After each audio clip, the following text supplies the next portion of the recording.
You're listening to Beyond Wellness Radio, bringing you the cutting edge in health, biohacking, and sports performance. Stay up to date and listen anywhere and anytime on your computer, tablet, or smartphone by subscribing on iTunes. Catch your host, Dr. Justin Marcagiani, as he answers your burning health questions as well as interviews from world-renowned guest experts. For more Beyond Wellness Radio, go to beyondwellnessradio.com.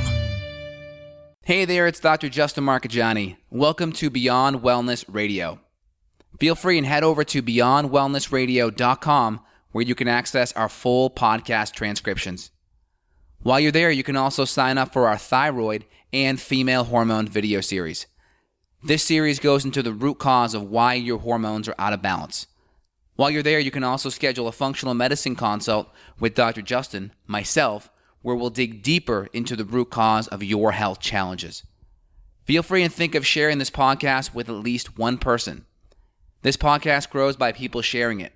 Sharing is caring. If you can think of one person that can benefit from this information, please feel free and share it. If you're enjoying the podcast, make sure you subscribe on iTunes. You can also click below the video or podcast where you'll see the iTunes review button and leave us a review. You can also sign up for the newsletter at beyondwellnessradio.com where you'll get updates before anyone else. Thank you so much and enjoy the show. Hey guys, it's Dr. Justin Marcagiani here. Evan Brand, happy Monday. How you doing? Happy Monday to you, man. I'm doing great. Summer's going along fast. I mean, it's already like mid-August now, and before you know it, it's going to be September, October, November, then I'll be complaining that it's cold. So I know. Can you believe it, man? Time flies when you're having fun. Any fun stuff happen this weekend for you?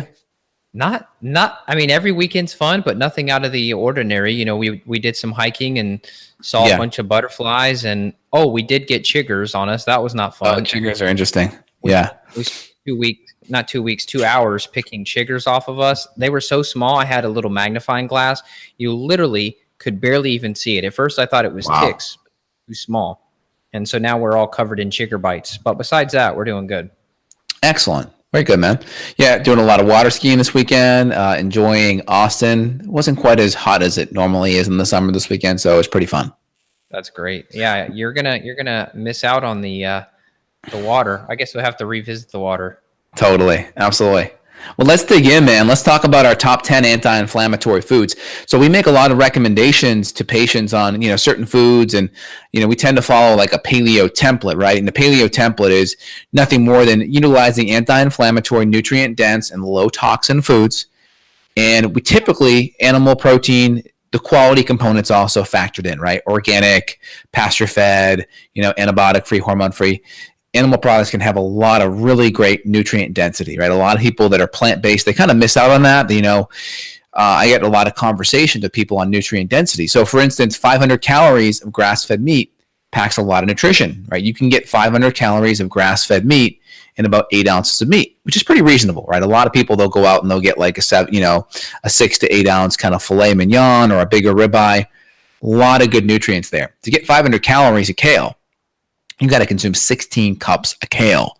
That's a lot of kale. Most people would never consume that much. So the nutrient density is easier in some of these animal products, and it's easier to get. It's easier to access. Most people couldn't do 16 cups of kale in 2 days, let alone one day, but almost anyone could do 8 ounces of grass-fed meat at one meal. And typically, if I go to a nice steak restaurant, I'll even do 16 in one meal if it's a good ribeye. Yeah, let's talk about why. I mean, why is it so important? You got to have these nutrients for one, right. You got to stabilize your blood sugar. And so if you're not getting good fats, good proteins in, you're not stabilizing blood sugar. And then two, all the different micronutrients and amino acids that you get from your meats, those go in to fuel hormones and neurotransmitters. So this is why like vegetarians and vegans, they come to us so often, but they a lot of times have a mental health issue, like an anxiety problem. And it's because they have no protein in, or if they do have protein, as you mentioned, it's beans. And then they have a bunch of digestive problems because they're eating like cups of beans a day. Yeah. So when we look at animals, right, animals have a great ability to concentrate plant matter. So part of the reason why a lot of animal products can be superfood is because they concentrate plant matter. Number two, if you do organ meats, if you look at just Google vitamin A, animal versus plant. I mean, you're going to see a lot of the plant stuff. It's beta carotene and precursor compounds, right? These mixed carotenoids, these beta carotene things, they have to get converted, right? It's not active vitamin A, but if you get animal-based vitamin A, whether it's from cod liver oil or actual liver glandular or from good quality grass-fed meat, it's already activated. So a lot of these nutrients are already activated in animal-based forms. And number two, they're concentrated, right? Part of the reason they're concentrated is because the animals concentrate plant matter as they grow. If they're like a natural kind of sustainably farmed type of thing, they're going to be grass-fed and they're going to have access to it. We're not talking about the CAFO feedlot thing. A lot of these, documentaries you'll see like Cowspiracy, they kind of just like lump in all animal products are like this, and they pretend like there isn't another option over here that uses organic and kind of like naturally farmed protocols to make it work, right? Yep, well said. Let's talk about gut real quick, and then we'll get into the food. So if your gut's inflamed, you're going to have a leaky gut situation. Mm-hmm. You and I measure this on stool testing. We look at levels of calprotectin. We look at secretory IgA. And Correct. If your gut's inflamed, you're more susceptible to pick up infections. So bacteria and parasites and worms and everything else that we see, if your gut's leaky because your gut's inflamed because you're eating inflammatory foods, that's a big domino effect. And you could take all the herbs in the world to kill your infections, but you have to have an anti-inflammatory diet at the base of it. Otherwise, it won't work. I'll just give an example. I did a case review this morning with some clients, and they're vegetarians. And I've been really trying to get them to eat animal protein, but they won't listen to me. The biggest foundation of their diet is grains. And we looked at their IgA levels, and their IgA levels are still terrible. Now, we did clear some infections, but they have a bunch of parasites. And I don't think they're going to be able to heal their gut if they stay 100% vegetarian. All they eat is like salad 3 times a day, and then they poop out undigested leafy greens. It's like your body's trying to tell you something, but they won't listen. So exactly, and that's a really important component. We talk about some of these foods. There's lots of different ways and mediums which these foods can be consumed. Soup or smoothie or juiced or sauteed or cooked. I think it's really important that you should be able to digest and break down these foods. Like some people may say, I have a really terrible experience eating meat. Well, why? Right? Your digestive system probably stinks, and that's why you have a hard time breaking it down. Your hydrochloric acid and enzyme levels probably aren't good, so you can't break the amino acids down in the meat. So typically when patients are like that, I say, hey, eat the highest amount of meat that you can handle without any negative consequences. That may be an ounce, right?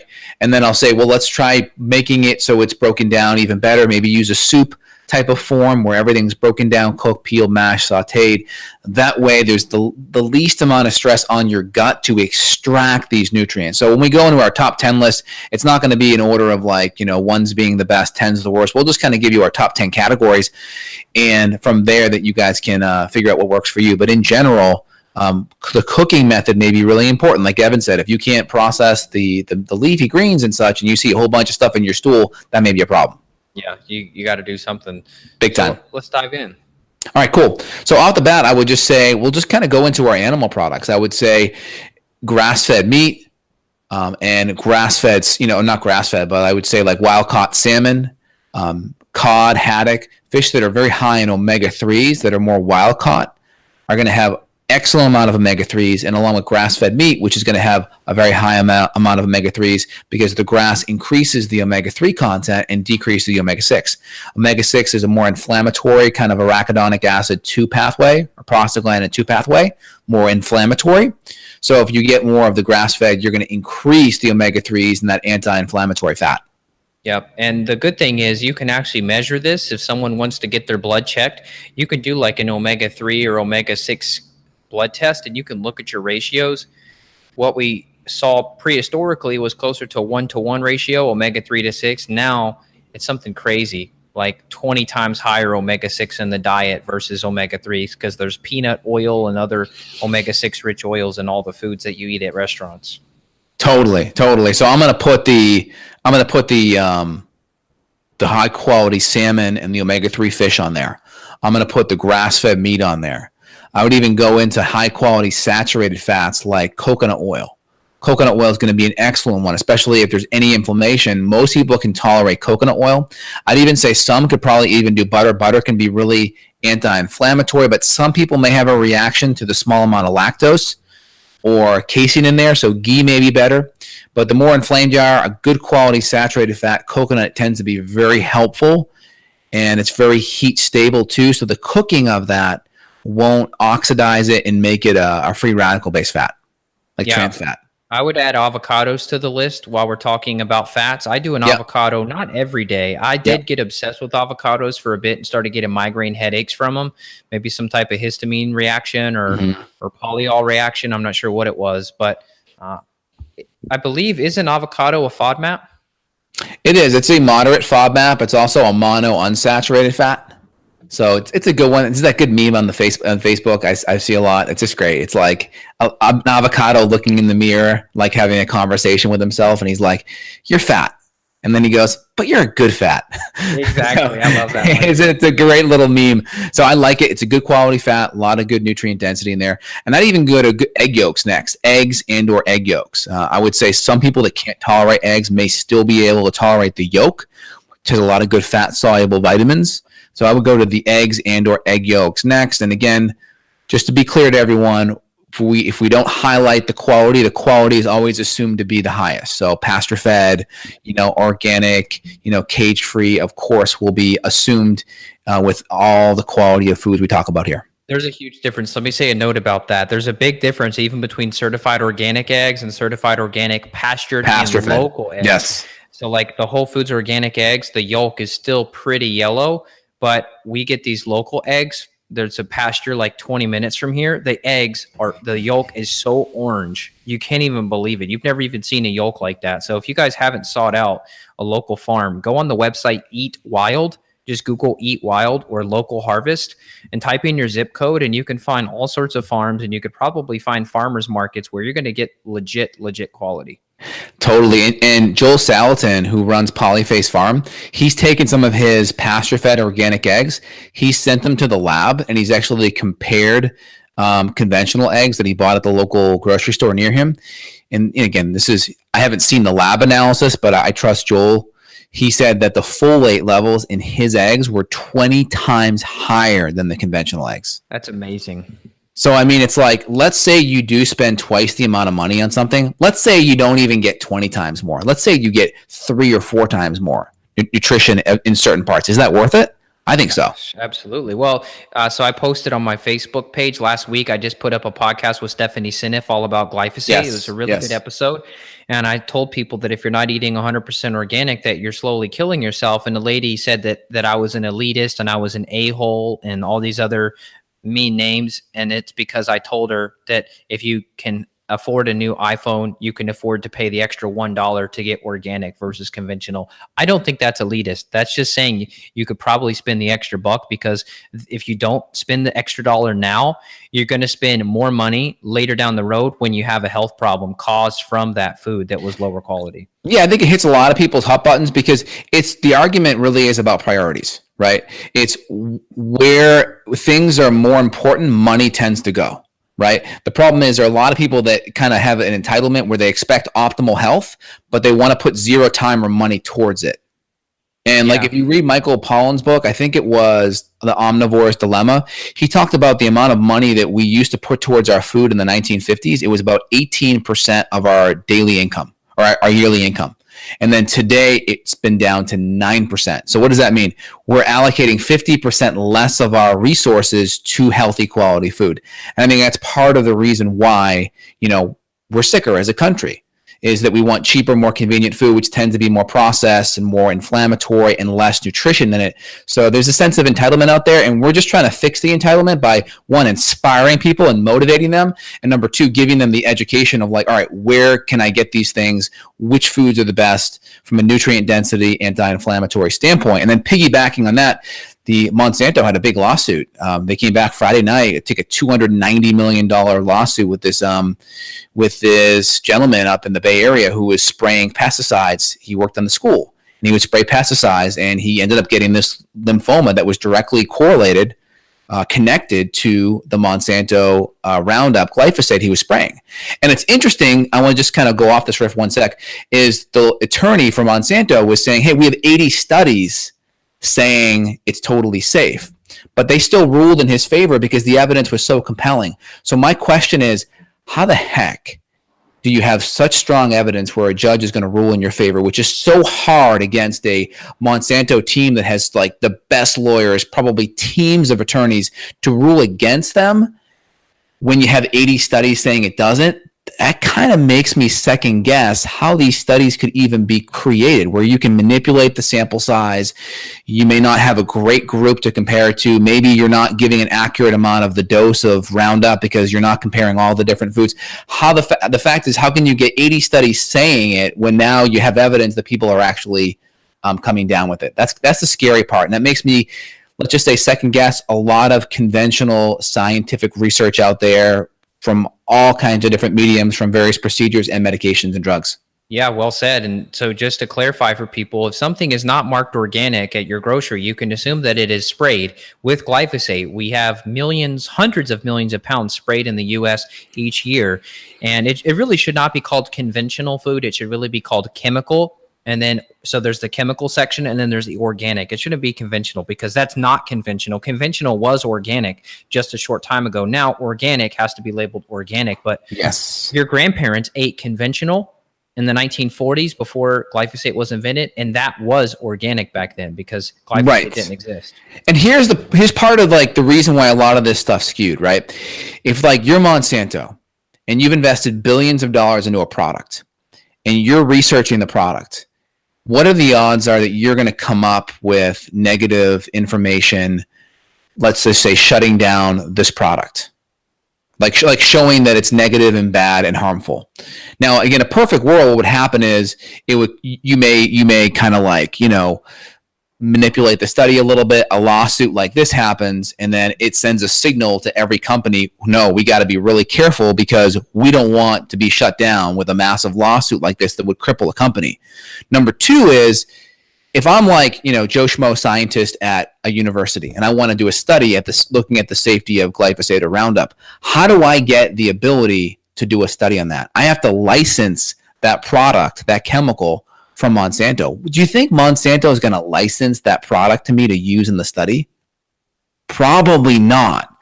This becomes really hard to know the safety of some of these things, where it's a little bit more, let's say, easier to do a study on vitamin C or an herb because there's no major patent or massive company behind it. So it's easier to study nutrients and herbs because they're just out there in nature. There's no patent on it. No one has exclusive rights to it. So I think it's easier to believe some of the plant or nutrient or vitamin-based research out there. But when you have a licensed product that people have invested billions into, it's harder to get unbiased research on those compounds. Yep, agreed. So Eat Organic is the goal. Check out the podcast with Stephanie, because it'll make you just really understand why are we having so much trouble digesting gluten and dairy, and it's because of the glyphosate is replacing a glycine amino acid in the profile, so the protein literally becomes undigestible. It's mind-blowing. It makes perfect sense. And this is why so many dog foods are going grain-free. And a lot of these cat foods are going grain-free. It's because the pets can't digest the food either, because the food has glyphosate in it. And this is why these cats and dogs are having allergy problems and cancers, a lot of pet cancers. Totally makes sense. And we had a little we went off the beaten path here for a sec, but I think it's important to highlight this, because if foods have these various residues, even if it's on our top 10 list here, it may not be a good food for that. Yeah, and a lot of our listeners that are already smart cookies, but if you see natural or something, that does not mean anything. If you see organic, that is organic. That is a certification. It's completely different than natural. A little different, yeah. It's organic. You can make that claim. There's a little more behind that claim. Let me say a couple things about coconut. You mentioned coconut oil. I would tell people too, if you like it, or if you're looking for a swap and you're not doing well with like almond milk, or if you're still drinking conventional milk, coconut milk, you could do a full-fat coconut milk. You could use that as creamer in your coffee if you have to have it. You could do just coconut butter is awesome. Like coconut cream is great. So or just eat a straight coconut and eat the meat of the coconut. There's tons of benefits. Totally. Now let's go into some various herbs that we can add with our foods. Big fan of curcumin or turmeric, as well as ginger.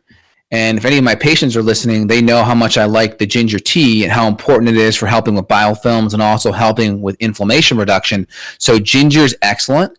And then also turmeric or curcumin, which is kind of the concentrated kind of active compound, in turmeric is great for inflammation. And I have a liposomal curcumin because a lot of turmeric isn't quite well absorbed in the powder form, so the liposome helps with the absorption. That product's called Curcumin Supreme. But in general, this can be excellent ways to reduce inflammation by adding the spice to your food, supplementing with it, and/or doing a ginger tea or a ginger kombucha can really help reduce inflammation in your body. Yeah, that's great. I would say cinnamon would be one to add to the list too of things you should have. With blood sugar too. Yeah, I love using cinnamon to help with stabilizing blood sugar. There's actually some blood sugar supplements that have cinnamon as an ingredient. So that tells you how powerful it can be, not only as a spice or a flavoring, but just for if you're having issues with hypo or hyperglycemia, you could definitely look into it. Absolutely. And let's go into some various nuts and seeds. I mean, there's some really good seeds. Chia seeds are great. They have really good omega-3 content. Omega-3 is that anti-inflammatory fatty acid. So we have the chia seeds in there. We also have walnuts, which are excellent for omega-3 fatty acid content.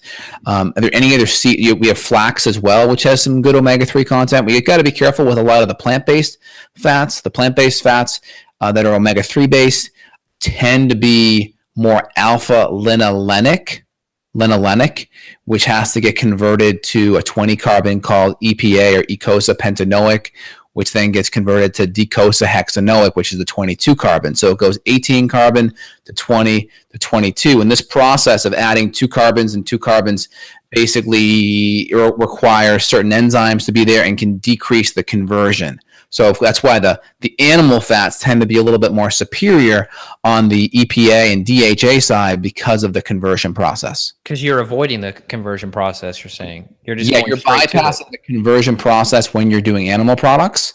When you're doing plant, there is a conversion process. Now, the less inflamed you are and the more insulin sensitive you are, the more you can convert that.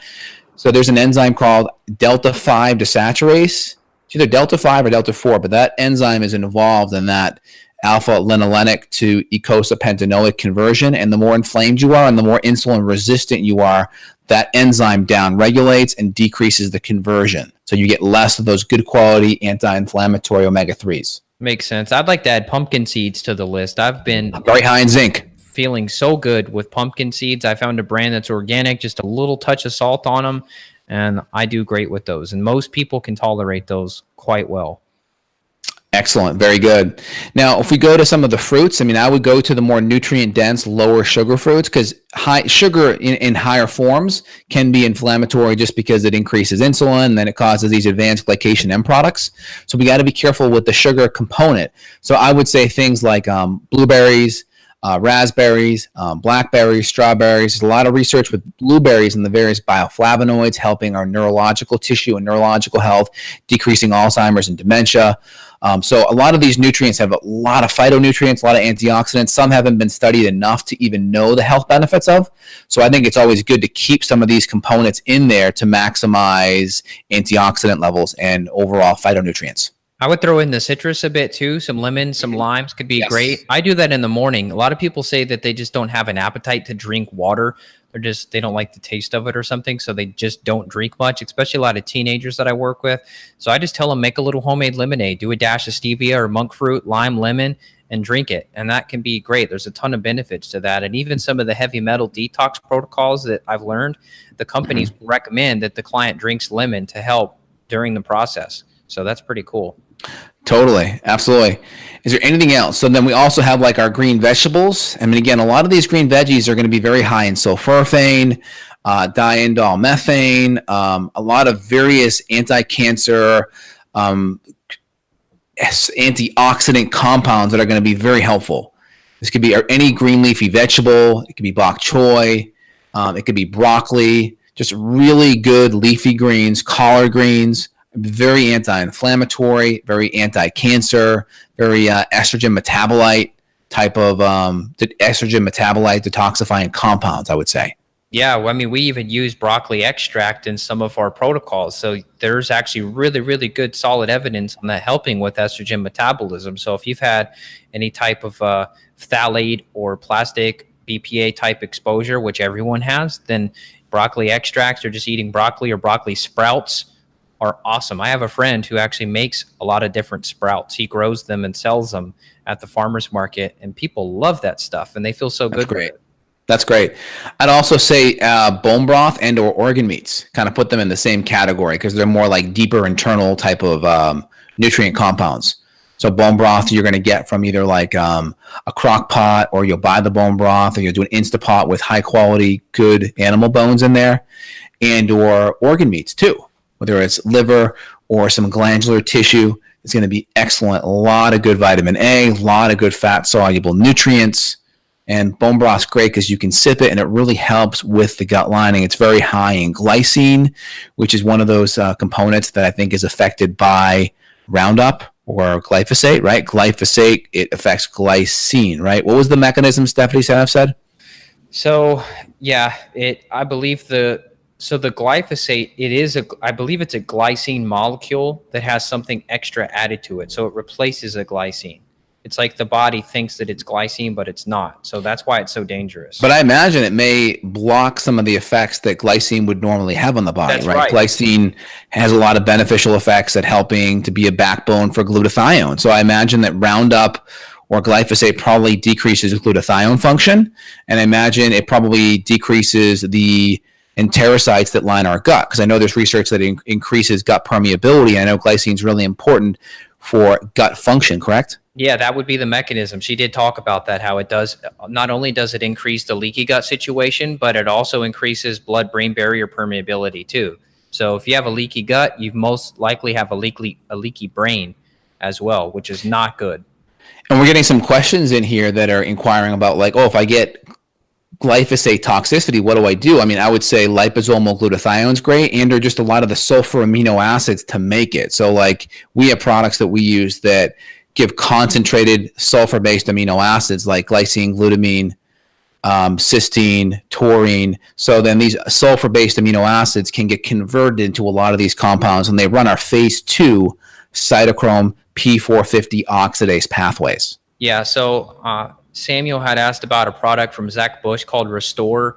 I've had clients who've been taking Restore for over a year. I tested their levels of glyphosate. These were people who said they've been eating organic, so we know they're getting no new exposure to glyphosate. They're not using it around the house, and they've been taking Restore for a year. Their levels were still off the charts. So I'm not convinced. I know he's done some research on his own about gut permeability, which is awesome, but I've seen the data firsthand, testing people, and glyphosate levels are still high. Now, I don't know what their levels were like before they started that product. So maybe their levels were 20 times higher. Exactly. And maybe it reduced it 10 times. So I'm not against it. I think it's in the category of things that might help, can't hurt, but it's not the ultimate cure-all. I talked with Dr. Shaw. He says sweating is key. And then Stephanie said that fulvic acid is one of the best binders to soak it up. And so I've been using a couple different tinctures lately to help with heavy metals, and it happens to have fulvic acid in it.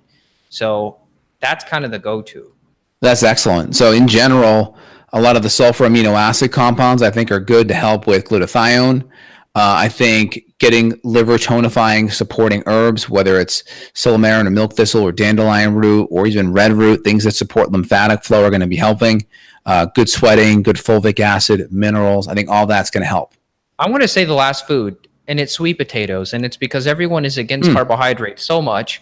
And sweet potatoes changed my life. When I had adrenal problems, I was going so low carb and I couldn't handle the stress of it. I believe my adrenals may have just been too weak to adapt to ketogenic.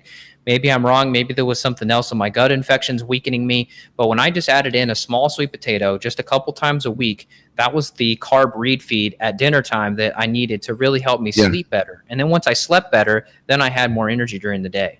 Yeah, and I think, we got to look at your situation as you're definitely leaner and more insulin sensitive. So just remember, if you're an insulin resistant individual, right, maybe a little bit overweight, hip to waist ratio is off a bit, that may not be the right advice for you. But if you're in a place where you're more insulin sensitive, you're at a better weight for yourself, it couldn't hurt trying it and just seeing how things like your sleep improve. You've got vitamin A, you've got vitamin B5, B6. Potassium. Yeah, potassium, riboflavin. I mean, there's a lot of good Bs in your sweet potatoes.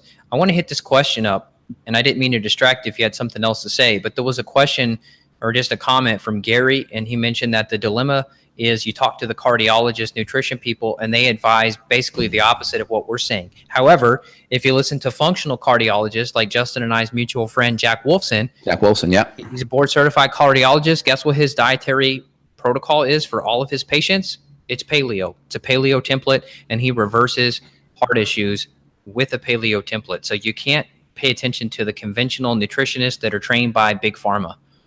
And just remember, when we talk about any dietary advice, we don't talk about a diet, we talk about a template. Yeah. And that template allows us to take meat and bring it down super low because their digestion may be really messed up or sensitive, ratchet up all kinds of things like bone broth and healthy fats and plant proteins or plant nutrients, right? So we have, in a template type of methodology, we have the ability to customize macronutrients, to customize the digestibility aspect of these foods to help someone out. So it keeps us in a position where we're the least dogmatic as possible because we're not handcuffed to a diet, if you will.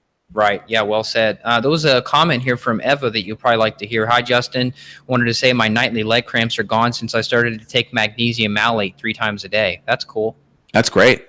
Really cool. Excellent. Another question here about from Charlie, grass-fed beef, but grain-finished beef. Still optimal? No, it's not. You want 100% grass-fed, grass-finished. They do the grain at the end because it helps to add some fat and marbling to it. But I personally like grass-fed and finished. Yeah, I mean, if you don't have the ability to get that, because you only can get the grass-fed but grain-finished, just at least make sure it's organic, so then there's going to be a less Roundup or no Roundup in the grains at least, so then you have at least that aspect. That's a good point.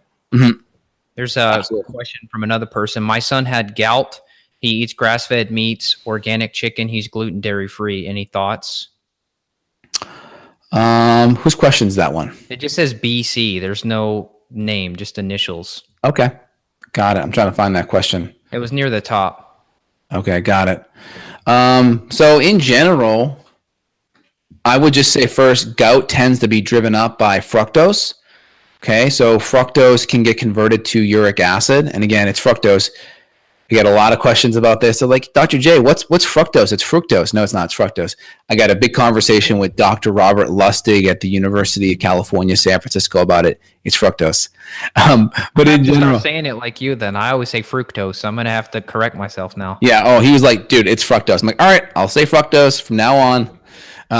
But in general with fructose, that can be the big driving factor of uric acid. All right, that can be the big one. So they may need to decrease some of the purine-rich meat to start. So like a lot of the purine-rich meat, maybe the organ meats, maybe the higher fatty meats. In the meantime, while they get the carbs down and they cut the fructose down beneath like 12 to 15 grams per day.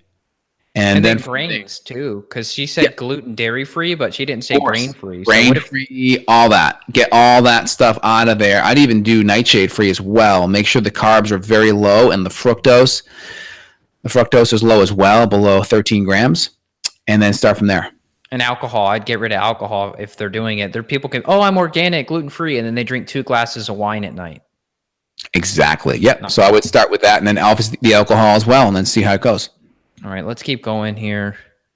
Thanks for the feedback, Marianne. Did you see any other questions? I think that was most of them. We hit Samuel. He was asking about the supplements to eliminate glyphosate. I commented on that already. And then MM here, do you know of a good desiccated glandular supplement? So desiccated glandular, so it's got to be porcine. So for my thyroid support, thyroid balance, I have one. It's got some active thyroid constituents in there. So it's something I only recommend to someone that needs it and has lab testing to support it. So that's a good product, but wouldn't be necessarily recommended unless there's lab testing saying that you need it. Yeah, good point. Last question here from Roshan. It's becoming evident my hypochlorhydria is due to loose pyloric sphincter that lets acid drain too soon. Exercises involving abdomen worsens it immediately. Any way to treat this? Yeah, so number one, just getting the stomach acid and the enzymes up will help with that. Number one, that will help sphincter work better, you're saying? Yeah, it'll make it work better. I mean, so they're saying that the pyloric sphincter, so that's the sphincter that goes from the stomach to the small intestine, that is opening up soon. So I would just get the food digested better You could always throw some bitters in to help as well, but I get that sphincter working better by getting the right pH there, and that tends to help. And obviously, like the low-hanging fruit, like not eating when stressed and such. Yeah, not eating in a rush, not scrolling on Instagram. Chewing your food up enough. Yeah. A lot of people have terrible eating habits. You know how many clients I tell that I want them to eat in peace, and they laugh and say, but that's so boring. It's like, what are you doing then? And they're like watching TV, playing on their phone, reading the newspaper, and like in an argument with their friend all at the same time while they're eating. It's like, no wonder we have a digestion problem epidemic. Yeah, I mean, I would just say if your digestion's better and good and you're feeling good after your meals, you can obviously cheat a little bit with some of those recommendations. But if your digestion's not good, then you really want to at least give yourself that 10 to 15 minutes of peace. It's easy. 5 minutes before the meal, chill out. 5 minutes after, try not to rush through the meal. Yeah.